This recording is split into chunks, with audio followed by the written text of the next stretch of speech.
Ended up running out of the lighter brown, so you can tell the browns are a little different, and I ran out of the yellow. This is a scrap yarn blanket, so it makes sense that I'm using up all my yarn. The browns aren't that different, but the yellow and the cream, it'll be fine once it's all put together.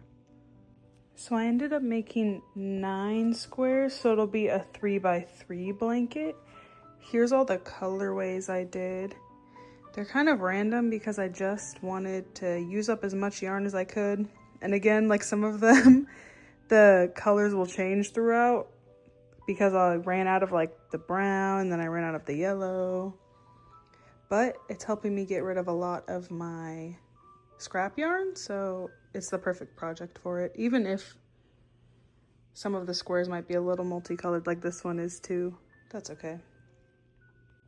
And this blanket is going to be for one of my little sisters, so I think I might wash the squares first to make them a little softer. And then I'll probably use my sewing machine to just sew them together, because I feel like hand sewing them or like slip stitching them would take way too long.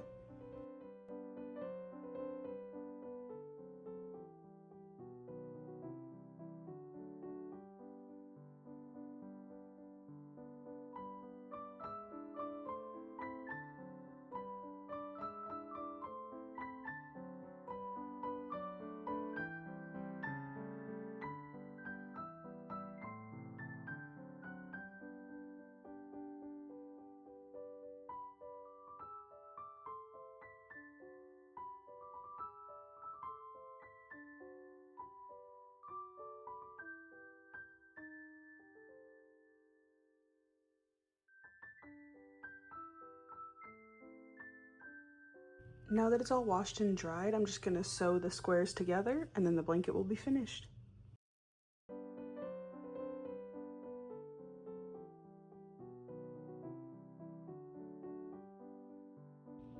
I sewed together the first 2 squares and it's looking pretty good so far, so I'm just gonna keep going, randomly placing the squares as I go, so it's just a random pattern at the end.